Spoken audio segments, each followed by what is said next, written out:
Sir जितने बड़े hospitals होते हैं उतने बड़े हॉस्पिटल को चलाने के खर्चे होते हैं। डॉक्टर को जो उसकी सैलरी देनी है उसके लिए उसको अपने टारगेट्स पूरे करने पड़ते हैं। अच्छा, जब तक टारगेट पूरे नहीं होंगे तो उसको उसकी तो सैलरी टारगेट कौन है? एलोपैथी डॉक्टर का है। तो टारगेट तो मतलब टारगेट का मतलब जैसे ये पेशेंट है, ये टारगेट है। अब बड़े बड़े हॉस्पिटल्स के लिए टारगेट ही है, टारगेट पूरे करने पड़ेंगे।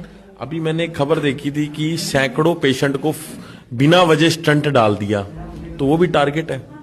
सर मैं ये इसके बारे में कमेंट नहीं कर सकती कौन से डॉक्टर ने स्टंट्स डाले हैं, लेकिन टारगेट्स पूरे करने पड़ते हैं। जितना बड़ा हॉस्पिटल है उसके खर्चे पूरे करने के लिए आपको टारगेट्स पूरे करने पड़ते हैं। तो आचार्य आप जी, हॉस्पिटल को रेवेन्यू जनरेट करके नहीं दोगे तो हॉस्पिटल को आपका बेनिफिट क्या है?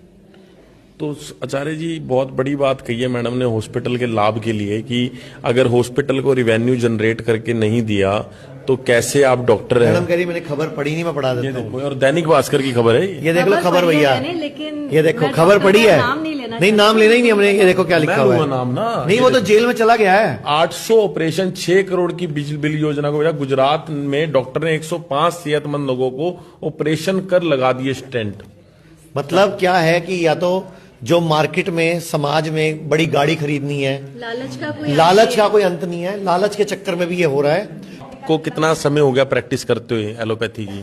सर मुझे 17 इयर्स हो गए एलोपैथी प्रैक्टिस करते हुए। तो और सर हस्बैंड वाइफ डॉक्टर्स हैं। अच्छा, तो आपको कितना टाइम हो गया सर प्रैक्टिस करते हुए? मुझे हो गए हैं 14 साल। तो सर जैसे कि आपकी धर्मपत्नी ने आज हमें बहुत विशेष चीज बताई कि जितने बड़े हॉस्पिटल्स होते हैं उनके टारगेट्स होते हैं और उन टारगेट्स को अचीव करने के लिए बहुत कुछ करना पड़ता है। तो उस टारगेट का मतलब तो सीधा सीधा यही हुआ कि वो पेशेंट ही टारगेट होते हैं। बिल्कुल टारगेट होता है। आप मेरा एक्सपीरियंस सुनेंगे। जब मैंने प्रैक्टिस शुरू की थी तो मैंने एक बड़ा हॉस्पिटल ज्वाइन किया था। वहाँ मैं ज़्यादा दिन टिक नहीं पाया। उन्होंने कहा सेल जनरेट करो। अब सेल जनरेट करने के लिए ये है कि जो भी आपके पास आया है आपको उसकी जांचें करानी है, MRI करवाना है, ये लिखना है, वो लिखना है। तो वो जब तक जनरेट नहीं होगा तो फिर वो कहते हैं हम कहाँ से आपको सैलरी दें, ये सब करो। फिर मन नहीं माना तो फिर मुझे वो छोड़ना पड़ा। तो एक जैसे आपके